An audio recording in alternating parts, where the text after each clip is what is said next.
Olá pessoal, tudo bom? Aqui é o Bernardo Krebs, eu sou CEO da Gama, membro do Instituto Caldeira e fui convidado com muita alegria para participar desses drops especiais de um editorial específico para a Semana Caldeira chamado Doses de Coragem. Eu tive a oportunidade de convidar uma pessoa pessoal e profissional incrível para compartilhar um pouco da sua trajetória conosco e esse cara é o Santi Andreuza, que é um amigão meu, parceiro de negócio por aí também, já foi, será, quem sabe, e é um grande prazer estar contigo aí, Santi. Boa. Obrigado pelo convite, fico super feliz de estar aqui. Sou o Santiago Andreuza, Santi, faço alguns movimentos educacionais envolvendo tecnologia, envolvendo empreendedorismo há algum tempo. Hoje estou envolvido em várias iniciativas, algumas juntos, outras aqui do Instituto Caldeira. Então é um prazer estar aqui compartilhando um pouquinho do que a gente está vendo, do que a gente está experienciando e principalmente colocando em prática nos últimos tempos em relação à tecnologia. Show de bola, meu. O que a gente vai conversar hoje é muito sobre o que tu vive no dia a dia, do que tu trouxe aqui também. E esse ambiente é muito legal a gente falar sobre jovens, sobre educação e sobre tecnologia, porque basicamente é o que está acontecendo hoje, mas o que acontece todo dia desde que surgiu isso aqui, que é a partir de uma galera inquieta que quer se arriscar cada vez mais, é o que está sendo muito falado aqui na semana.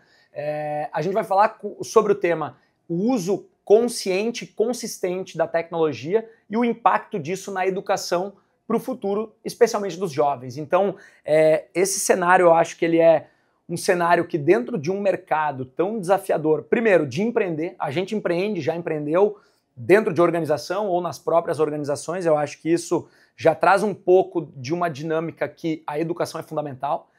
E a gente está inserido em um país que, mesmo com muita riqueza de várias questões, a educação empreendedora, ela é muito frágil. Ela está crescendo e a gente falar sobre isso aqui dentro parece que é uma antítese, mas a realidade ela é essa. A gente não é conduzido desde a base para uma visão empreendedora dos contextos sociais que a gente vive.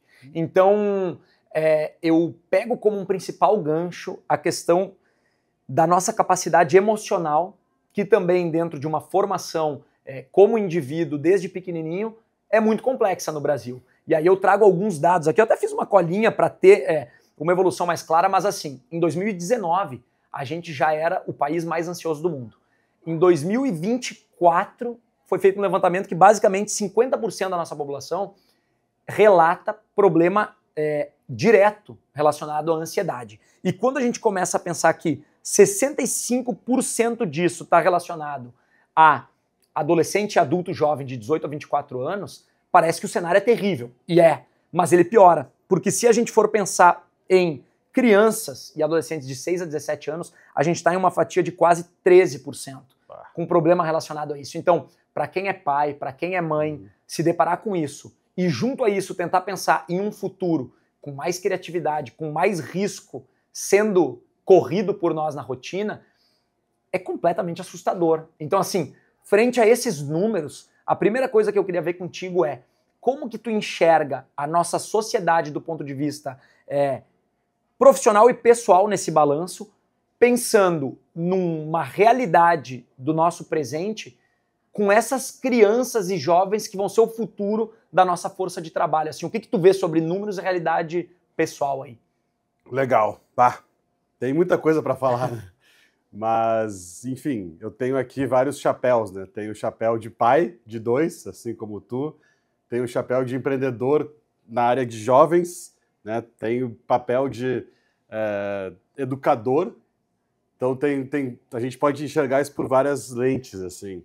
Mas entrando numa parte mais prática, eu acho que existe um contexto que a gente está inserido de Brasil, quando a gente fala de tecnologia, que é a história do leapfrog, que eu não sei se o pessoal já ouviu falar desse conceito, mas é um conceito, enfim, não vou entrar aqui no detalhe, mas o Brasil foi um dos países, assim como outros países emergentes, que eles pularam etapas de tecnologia.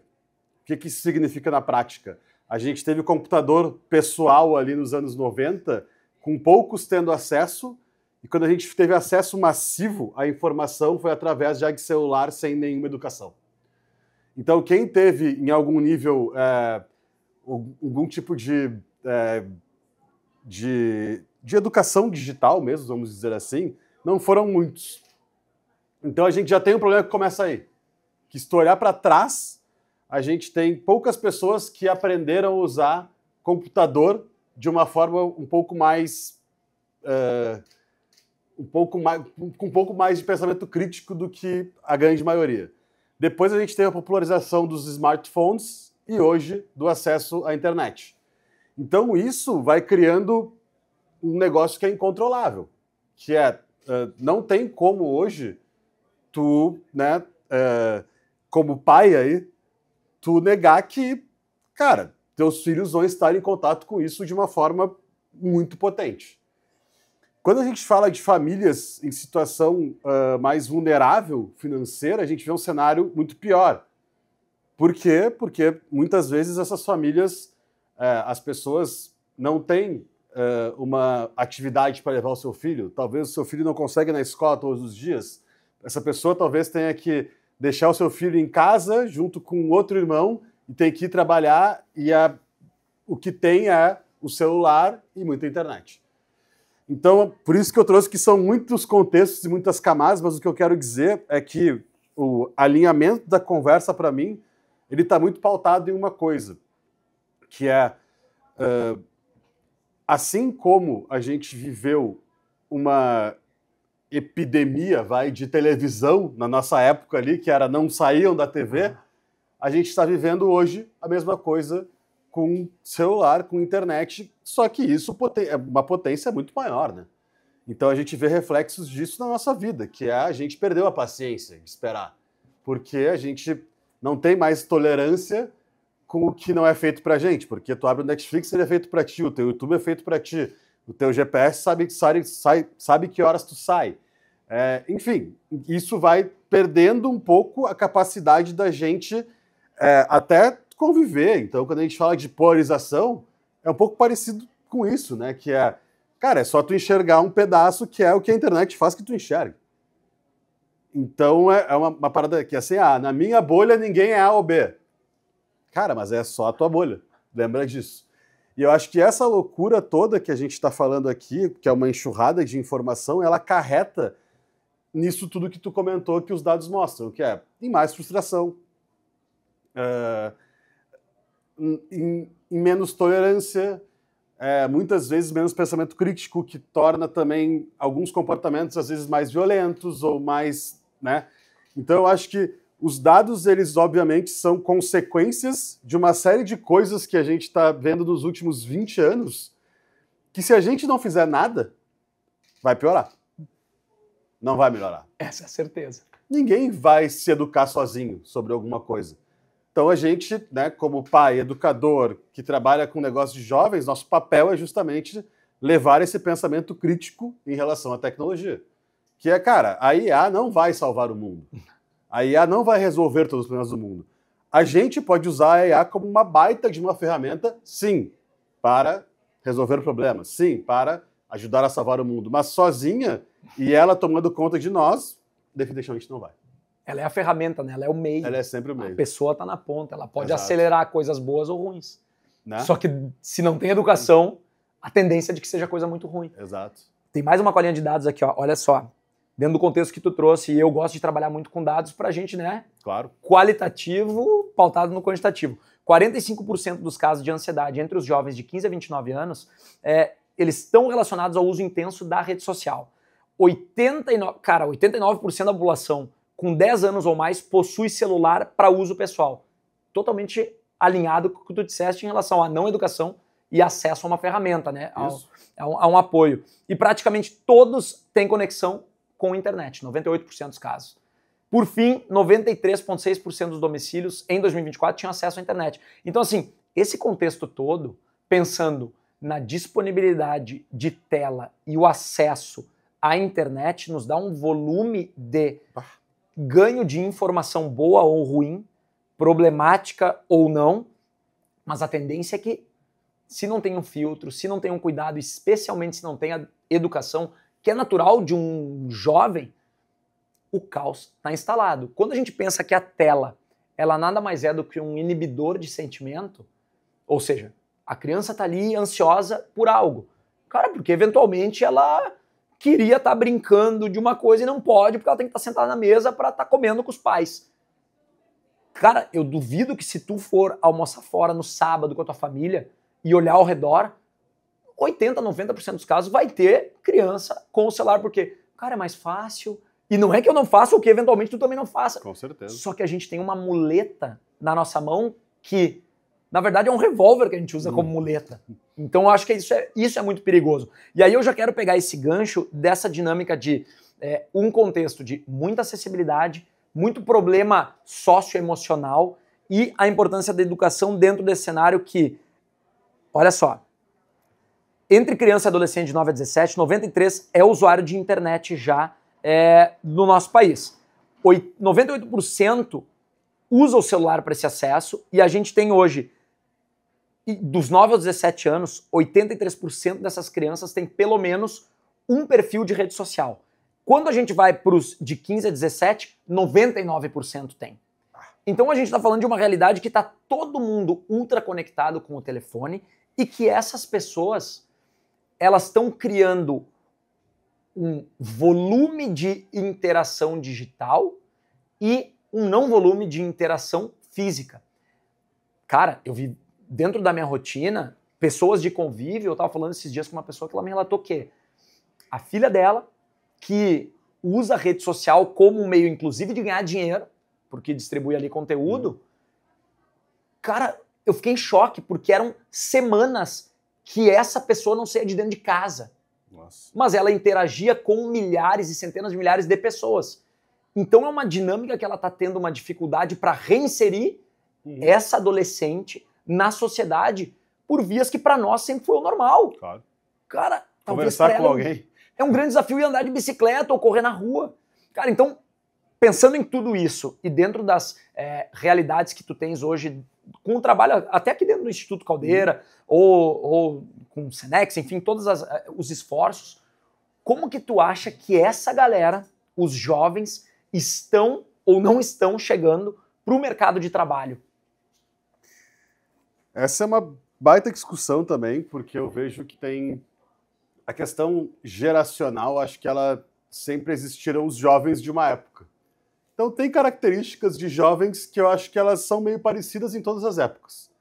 Obviamente, o contexto social, econômico, cultural tem uma interferência e o contexto tecnológico tem uma grande interferência. Então, para mim, a maior variável aqui é justamente a tecnologia. Porque, né, das outras coisas a gente está falando que elas são mais ou menos ali, isso não é que sempre aconteceu, mas existem padrões que se repetem de alguma forma. Quando a gente fala de mercado de trabalho, o que eu tenho vivenciado? E eu vou trazer só a minha vivência, que está muito longe de ser uma intenção de verdade. Uma geração muito conectada no sentido mais prático de ter mais velocidade. Por outro lado, um alto grau de... Como é que eu vou dizer?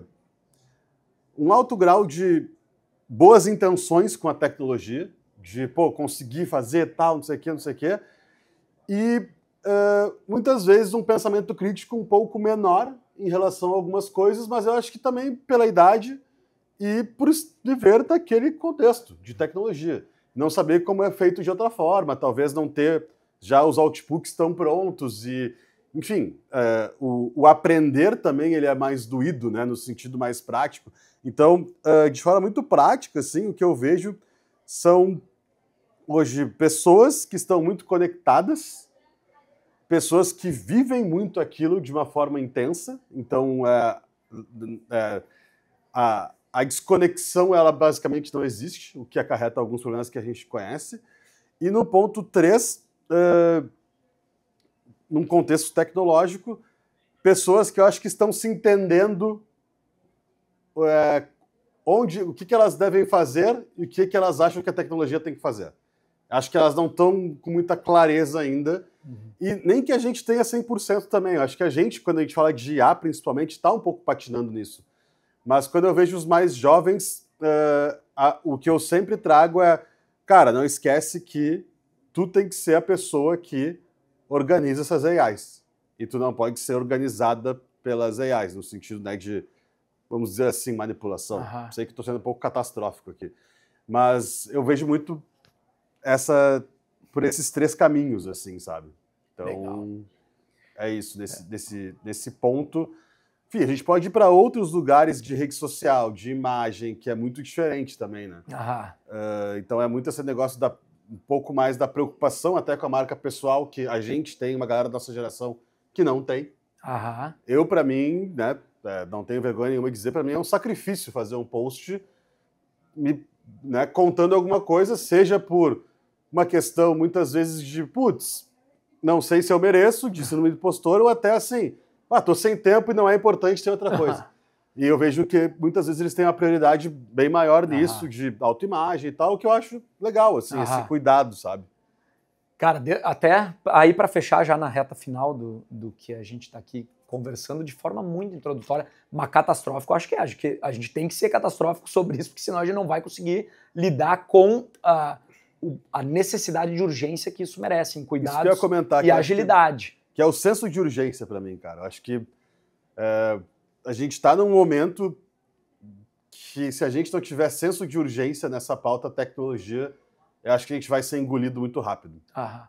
Assim como algumas pessoas talvez já tenham sido. E também acho que vale comentar uma coisa, que é, voltando lá até o início, né? Que é, a desconexão hoje virou um luxo. Então, tu conseguir se desconectar 100% não é para todos. Não é um luxo financeiro, que eu digo. Alguns conseguem através do dinheiro, outros por outros meios, mas a questão aqui que eu acho é que os pais, educadores, pais e mães, tutores, tutoras, educadores, educadoras, também não estão sabendo lidar com a tecnologia. Então a preocupação maior é essa. Ontem ou anteontem eu estava aqui conversando com diretores de algumas escolas aqui de Porto Alegre e eu achei incrível assim, o que eles trouxeram com uma visão muito sóbria. Eles falaram, a gente gostaria que os nossos professores viessem aqui do Caldeira fazer um letramento e fluência sobre carreiras, sobre o digital, porque é isso. E a gente é pai e a gente tem um monte de amigo que talvez não tenha essa visão que a gente tem de tecnologia, até esse cuidado. Então, quantos amigos nossos vão falar sobre esse assunto com essa preocupação ou, é só um joguinho. Eu não sei o que ele... E aí a gente... Né? Então, eu acho que o senso de urgência, para mim, ele tá muito pujante, assim, muito forte por conta disso, porque a gente está vivendo uma velocidade de evolução que a gente nunca viveu e não vai parar, não vai para trás. Então, assim, que legal que escolas que não têm dispositivos eletrônicos. É incrível, só que são escolas que custam 30 mil reais, porque elas são personalizadas.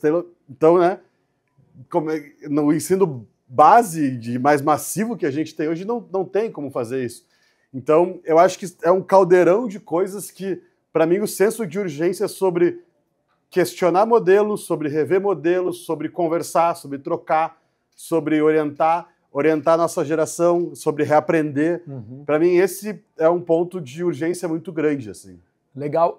Tu mais ou menos respondeu o que eu ia falar agora e questionar no final, que pensando realmente em um contexto onde essa nova educação precisa ser educada e ela vai ser educada por pessoas que possivelmente não foram educadas para esse cenário, como que a gente consegue adotar uma ideia de correr mais riscos, tendo essa possibilidade catastrófica à frente, sabendo que muitos não estão vendo aqui essa catástrofe que está chegando, talvez com a necessidade de resolver rápido ou de pensar e repensar rápido, como que um universo social funciona envolvendo iniciativa pública, privada, atores desse ecossistema, porque uma vez que uma escola que tem lá talvez a mensalidade de 30 mil reais está pensando nisso, ainda assim ela vai estar preparando pessoas para um universo que não é esse universo. Não. Então também é muito complexo, né? Pensar que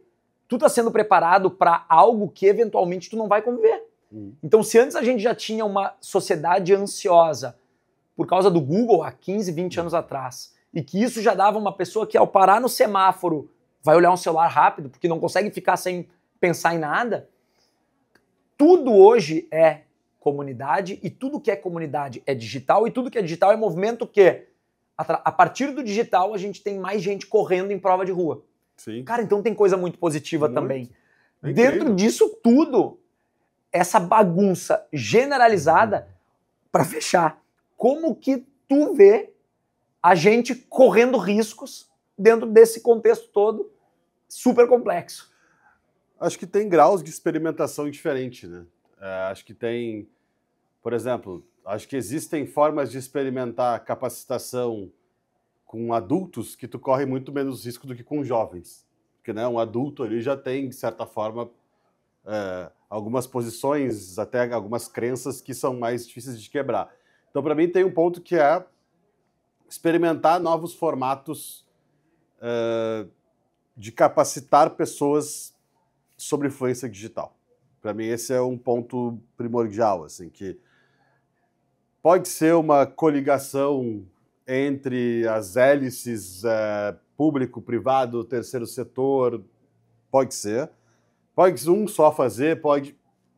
Quem for fazer, eu acho que assim, pode chamar mais pessoas e mais instituições, mas eu acho que a gente tem que fazer e conversar sobre e trocar muito sobre isso, porque o reaprender é mais difícil do que o aprender.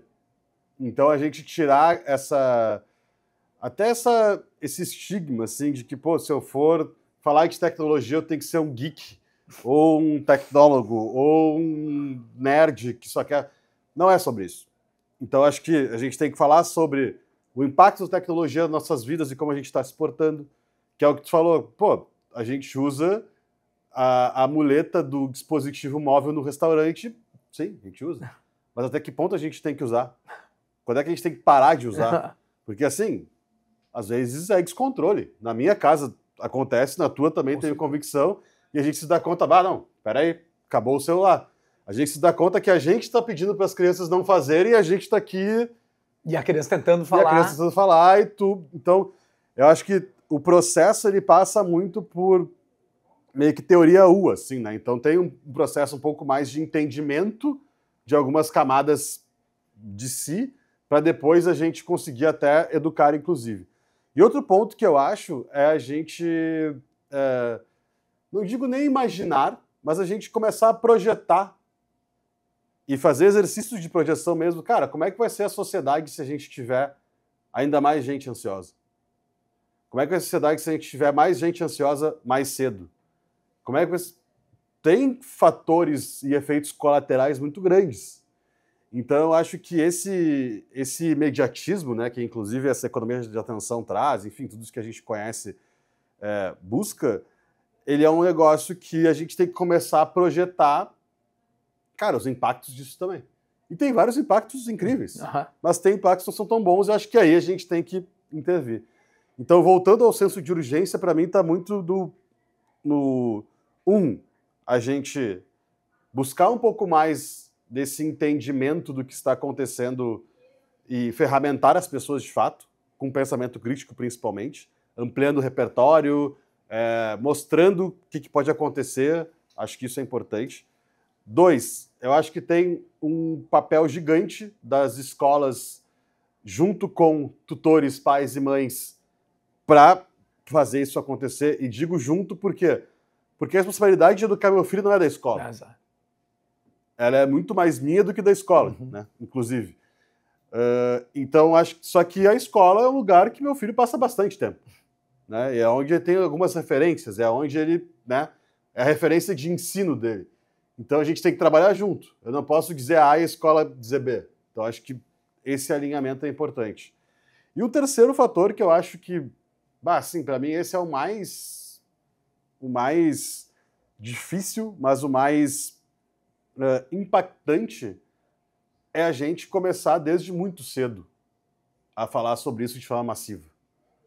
Então, de trabalhar a fluência digital desde base. A gente já tem nas bases de currículo hoje algumas coisas que são em relação à fluência digital, mas acho que ainda falta um pouco mais estar conectado com a realidade. falta um pouco mais estar conectado com a realidade do jovem, que não adianta a gente ensinar uma coisa no colégio que quando ele chega em casa ele usa de outra forma. Uhum. Então, acho que, para mim, essa educação massiva, assim, e é o mais difícil, tem que ter um senso de urgência muito grande.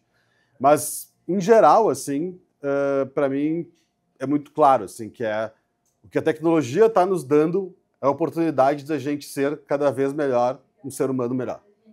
Só que a gente não está aproveitando ela tão bem. E eu acho que isso que a gente tem que trabalhar para melhorar. Tá, legal. Acho que não por acaso a gente está conversando sobre isso aqui, né? Eu espero que a gente tenha mais lugares como Caldeira, mais momentos como a Semana Caldeira e pessoas como o Santi, como todo mundo por aí, né, aqui na volta para estar trocando esse tipo de ideia.